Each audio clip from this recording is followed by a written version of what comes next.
I'm Ben Meiselas from the MeidasTouch Network. A formal ethics investigation has been opened up against George Santos by the United States House of Representatives. The Ethics Committee took a unanimous vote to open up a special subcommittee that will investigate the various allegations of misconduct against George Santos. This, of course, includes his violations of campaign finance laws, as well as a sexual assault and harassment complaint made against him by a former congressional aide, among numerous other lies that he told his constituents. Let's pull up the press release by the Ethics Committee regarding this formal investigation. This is what it says. Statement of the chairman and ranking member of the Committee on Ethics regarding Representative George Santos, dated March 2nd, 2023. Pursuant to Committee Rule 7, the chairman and ranking member of the Committee on Ethics determined to release the following statement in accordance with House Rule 11, Clause 3, and Committee Rules 10A2 and 16D.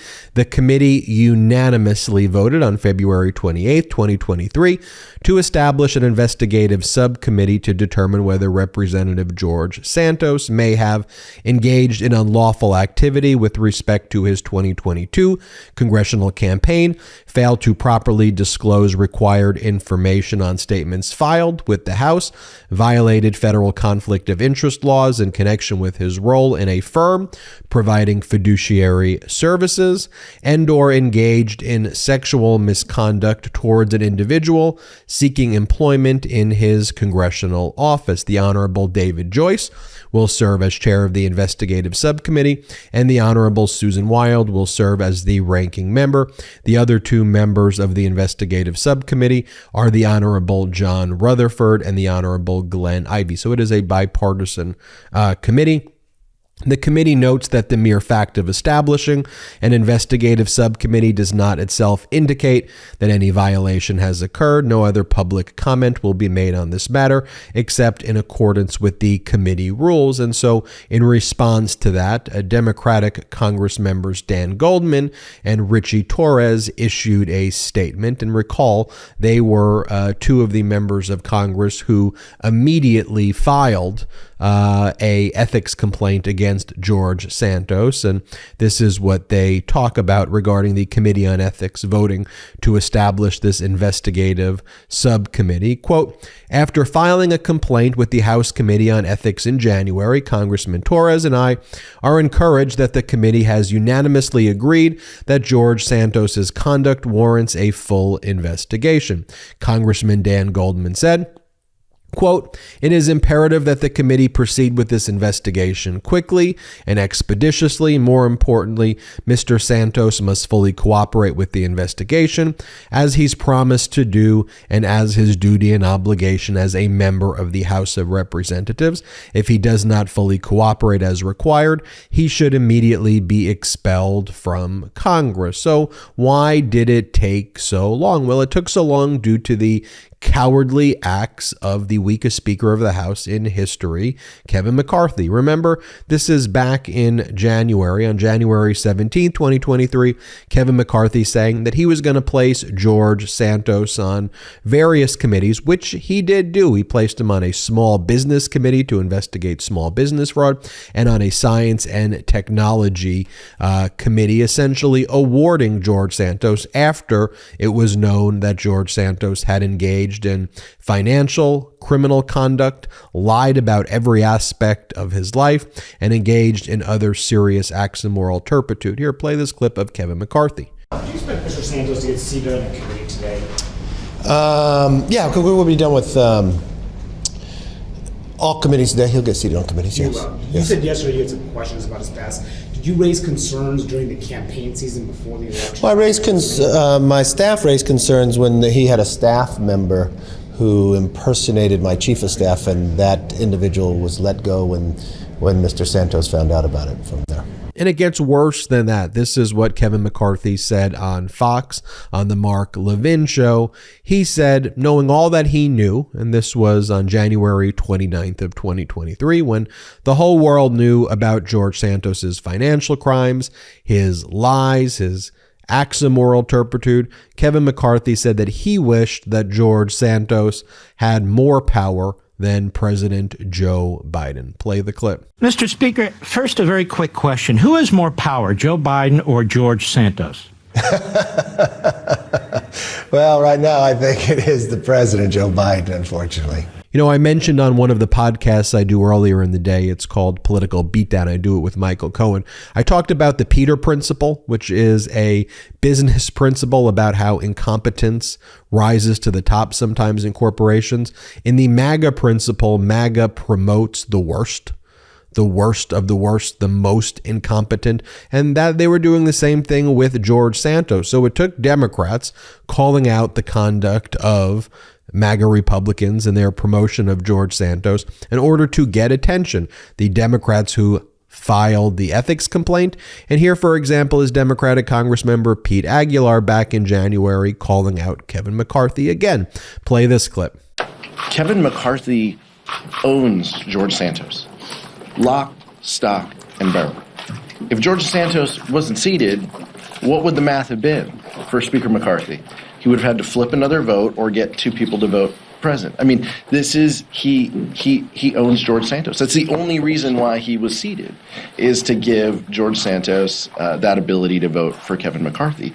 So let's call this exactly what it is. There should be repercussions. The state and federal governments and the law enforcement agencies should look into it. The FEC should look into this. I know that there might be an ethics complaint that's filed here as well, but this is an incredibly serious issue from someone who clearly is divorced from reality and sanity. But this is at the feet of Kevin McCarthy, not just George Santos alone. Vice Chair Lew. And of course, the public pressure then mounted. The New York voters in the 3rd Congressional District, by the way, that's my hometown congressional district where I was born. I've since moved to California, but that's where I was born and attended high school.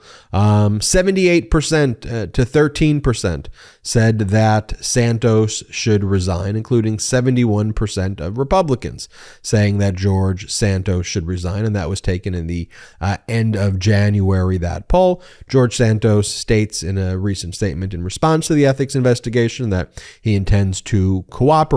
Let's also recall that George Santos is under criminal investigation by the Department of Justice, by local prosecutors, both at a state and county level.